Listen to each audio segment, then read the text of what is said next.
일단은 펀드부터 살펴볼까요? 예, 윤정수 대표께서 좀 봐주시죠.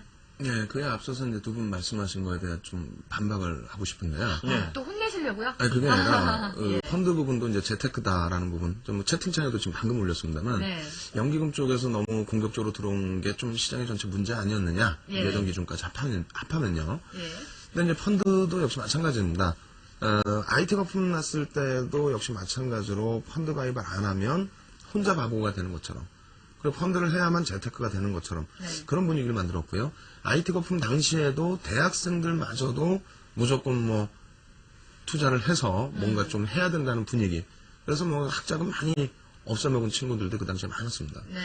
근데 지금 분위기도 사실 그런 분위기까지 형성을 시켜놨었죠. 좀 예. 과도한 범위의 기준이 되는데 사실상 지금 범위의 기준에서 지금 사연 주신 분도 펀드 상품 이렇게 쭉 놓고 보면요. 적립식부터 시작을 하셨더라고요. 그렇죠? 예, 그래서 2004년부터 네. 시작을 하셨기 때문에 굉장히 좋은 시점에 굉장히 남들보다 한 발 앞서서 또 깨어 있으신 거죠. 네. 적립식으로 하셨는데 문제의 범위는 2007년도와 2008년도에 추가 그렇죠. 편입 거치식이 거치식으로 문제가 되죠. 팍 네. 들어가셨다는 겁니다. 근데 적립식으로 이제 수익을 보다 보니까 거치식으로 하면 좀 그렇죠. 크게 보겠다라는 생각이 든 거죠. 거기에 이제 자신감이 좀 충분히 예. 있으시고. 근데 이제 직접 매매 종목군들의 평균 단가를 봤을 때는 매매를 그렇게 하실 수 있는 여력이 아니거든요. 네. 평균 단가가 대부분이 다 높게 형성이 돼 있어요. 그렇게 본다면 지금 굉장히 그 자신의 생활에 굉장히 충실하신 분이기 때문에 그렇다면 제가 볼 때는 뭐 어차피 뭐 전체적인 전략 부분에서는 똑같을 거예요. 직접 투자 부분은 정리를 하시고 그리고 이제 그 거치식을 늘리시는 게 아니라 적립식 쪽에서 네. 조금 더 규모를 가지고 가시는 쪽으로 그렇게 이제 말씀을 드리고 싶고요. 네. 그리고 지금 기준에서는 조금 이제 별개의 얘기긴 합니다만 일단 그 시장 범위에서 포트폴리오를 지금 현재 재편을 한다고 해서 어떤 그 특별하게 예전만큼의 시장 수익률은 나타나기는 어렵다. 그렇기 때문에 그런 범위 기준보다도 현금과 지금 현재의 자산 범위 기준을 어떻게 조정해 나갈지 여부. 그래서 포트폴리오 그 기준에서 물론 뭐 현금도 포트폴리오에 포함되는 거지만은요.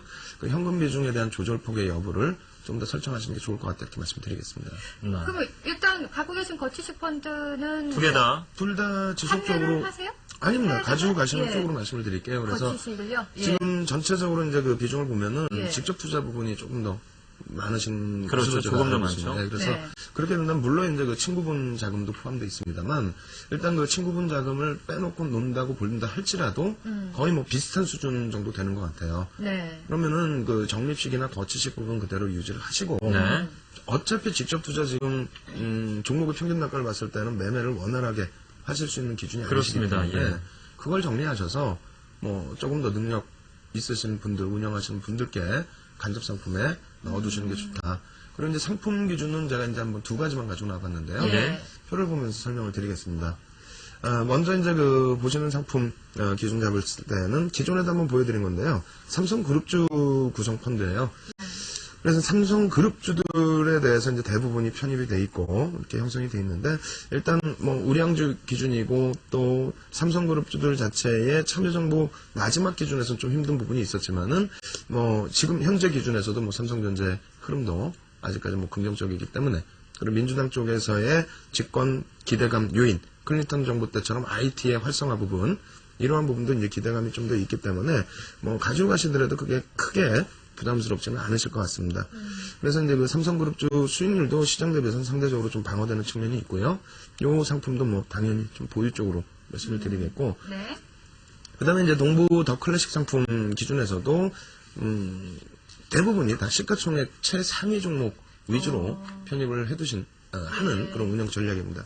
그래서 이제 그 손실률 역시 놓고 보시게 되면 물론 31%의 손실 굉장히 큰 거긴 하지만은요 시장 그 등락률 감안했을 때는 어느 정도는 좀 방어되고 있다, 같이 움직이고 있다. 예. 그렇게 된다면 여전히 지금 주식 투자는 뭐 계속 하시겠다라고 말씀을 하셨거든요. 네. 근데 이제 그 들어오신 시기가 만약에 이제 그 붐이 일어났을 때 들어오셨다면은 좀 막았을 겁니다. 근데 그런 부분이 아니라 2004년부터 먼저 접근을 하셨고. 그리고 이제 지금까지 중간 환매를 안 하시고 가지고 오신 분이시기 때문에 그렇다면 나머지 범위의 기준 이제 사회로 나오시고 또 이제 뭐 나중에 뭐 결혼하시고 그랬을 때 범위 기준까지는 조금 더 가지고 가실 수 있을 것 같아요.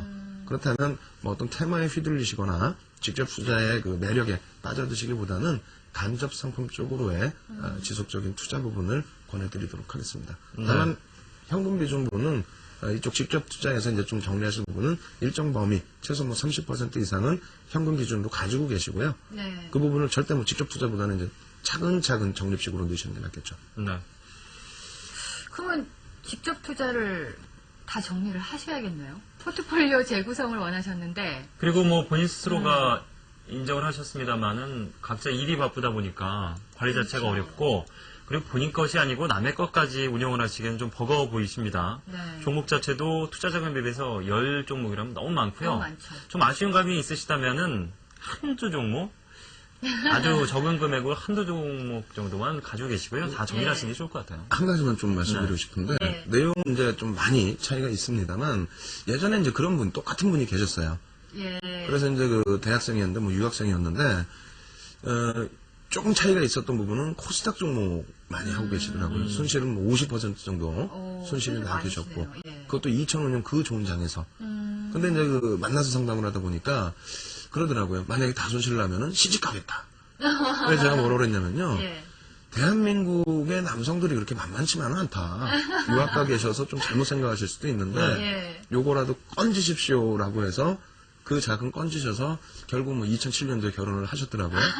누구라고 말씀을 못 드리겠지만은 예. 지금 이제 그 결혼 자금 부분에서 이제 그 좀 투자하신 부분인데 네. 그렇죠. 예, 좀 소중하게 다뤄주셨으면 좋겠습니다. 시장 어떻게 보시는지요?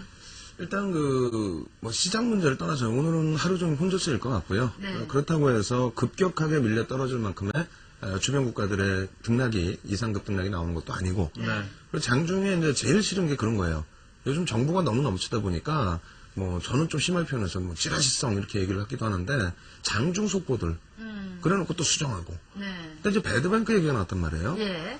사실 설 때 우리나라 이제 구정 때 그때 배드뱅크 얘기 나왔고 살짝 반등했다 눌려버렸거든요. 네.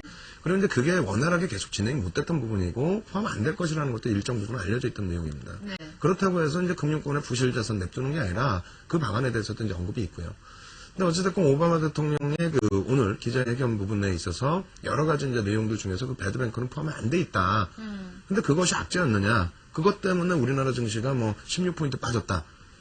그러면 왜 미국 선물은 그거 나오자마자 반등이 나오고 그리고 홍콩이나 상하이 쪽 같은 경우에도 그때 일본은 이제 좀 멈춰 있었거든요.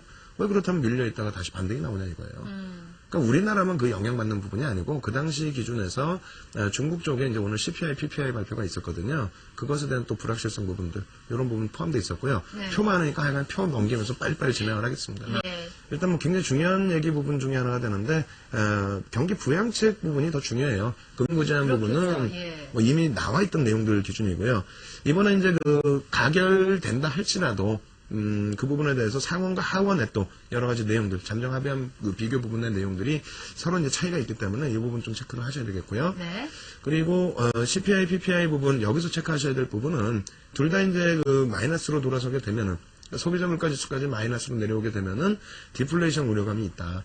그렇죠. 지금으로서는 경기 부양책 효과, 금리 인하 효과 부분을 기대하고 있는데 2008년 1사분기 이후에 금리 인하에서 효과 나온 국가 단 한 군데도 없습니다. 그런 효과 뭐 기대하시지 마시고 네. 그리고 이제 중국과 홍콩 뭐 우리나라 비교 차트인데요. 지난번에 말씀드린 것처럼 파란 색깔이 이제 중국이에요. 네. 연동된 폭 없습니다. 근데 엊그제 혼났죠 채팅방에서 연동 왜 안 시키느냐 중국 쪽에는 네. 연동된 적 없습니다. 그렇게 좀 놓고 보시고요. 그리고 이제 디램 가격도 사실 바닥에서 돌려지고 있지만은 급격한 하락 이후에 일부 돌려지는 폭 기준 너무 아직은 뭐 예. 추세적이라고 말하기는 굉장히 어렵겠네요. 너무 예. 크게 해석하지 말자 역시 예. 말씀드리겠고요. 달러화 인덱스 부분 여전히 강세죠. 엔화 인덱스 강세죠. 우리나라 환율 보면 어떻게 돼 있습니까? 오늘 1390원을 넘겨놓은 흐름까지 있었어요. 우리나라도 금리 인하 가능성 부분이 다소 제한적일 가능성이 높습니다. 지금의 환율이면. 그리고 가장 중요한 문제는 환율 부분 1,400원 위로 올려졌을 때 범위는 이것을 빌미로 조정폭도 나올 수 있다. 그래서 주변 요소들 좀 더 확인하시고 네. 내동매매보다는 좀 차분하게 글로벌 증시와의 이격 줄이는 흐름 그것을 확인해 나가자 이렇게 말씀드리겠습니다. 네. 네.